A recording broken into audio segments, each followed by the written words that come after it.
Hey friends, welcome back to Bible Fun with the Duns. Today we read Song of Solomon chapter 5 and I found the one... We read chapter 4. Oh, I found the one whom my soul loves. Okay, thank you. Okay, so here's what you got to know. In Song of Solomon, basically Solomon and the Shulamite are dating in chapters about 1 through the beginning of chapter 3. Their wedding is all about chapters 3 through verse 6 through about 11. And then the beginning of chapter 4 is really like their wedding and their wedding night. Now this is probably like the wedding procession was kind of toward the end of that last one. The wedding day has arrived, and then it gets into the wedding night. And that's where probably the most famous of all of like the passages, the one that everybody kind of giggles about. Brown chicken, brown cow. Yeah. So there's they definitely love each other, and they notice each other, and they appreciate the Lord's creation. I mean, they said it is good, and that's what they said. And so I think that what you said a while ago, we were talking about this, and she said, and maybe you said it yesterday, that, you know, there's a sense where we think sometimes we maybe like hyper allegoricalize. That's not even like, I like it. We overly make it an allegory about God and his love for us. But in reality, like how can we overemphasize the love of God for us? I don't think we can, because the whole Bible says that he does love us. I like how whenever you read through this, like they are talking about each other. They do very much like each other. Notice how many times they call each other. I'm having fun listening. Yeah, it's embarrassing. He's way more reserved than I. So notice how many times they call one another my spouse. And so find a newlywed couple. Yeah. So find a newlywed couple sometimes and like watch them the first time they introduce, like, this is my wife. They go, oh, I've never said that before. Well, that's kind of like what's happening here. In verse 7, he says, you are all fair, my love, and there is no spot in you. So in his eyes, he's saying like, you got nothing wrong with you. In my eyes, she's perfect. That's kind of what that's happening.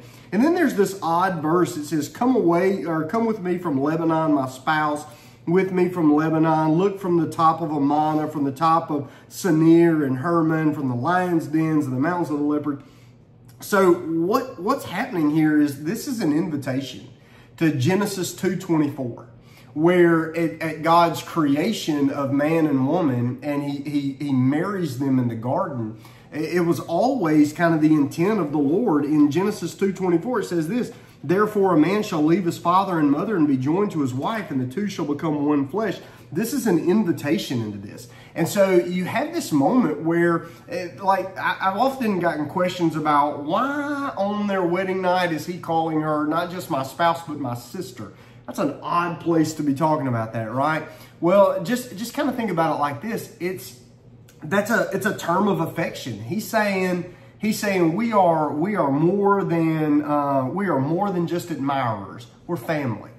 And so we are now companions. But I like how even though they talk about each other in a way where they're not just getting married, they're also very much friends. They enjoy spending time together. They enjoy being with one another. I also like this. I like that whenever, you know, verse 12, there's some allegory, there's some symbolism there. A garden enclosed is my sister, my spouse, a spring shut up and a fountain sealed. Basically what that's saying is when she came into the marriage, she came in physically pure. I remember when I was a kid, my church youth group took us through True Love Waits. And the commitment at the end of True Love Waits was, in light of who God is and what Christ has done for me and who I am in him, from this day forward, I commit myself to him in the lifelong pursuit of purity. By his grace, I will continually present myself to him as a living sacrifice, holy and pleasing to the Lord. And so they've come into marriage this way. And then now when you get toward the end of this chapter, verses 13 and 16, this is exactly what you think it is. This is talking about exactly what you think it's talking about. But notice it's talking, you know, they're using this imagery of like a garden. Well, for them, this is a beautiful unity. And it's almost, one commentator said, it's like an invitation back into Eden for each other. Made for one another before the fall, pure in nature, created by God. And this is what God made them for. And so you remember back in the garden, this is how it originally started. When Adam and Eve walked in the garden before the fall, remember, they didn't wear anything. Remember, that's the part everybody giggles about in the Genesis account. It says that they were unclothed, they were naked. But listen, and unashamed. And now you have this husband and wife coming together in marriage, and there's no sense of shame. Why? Because it's right.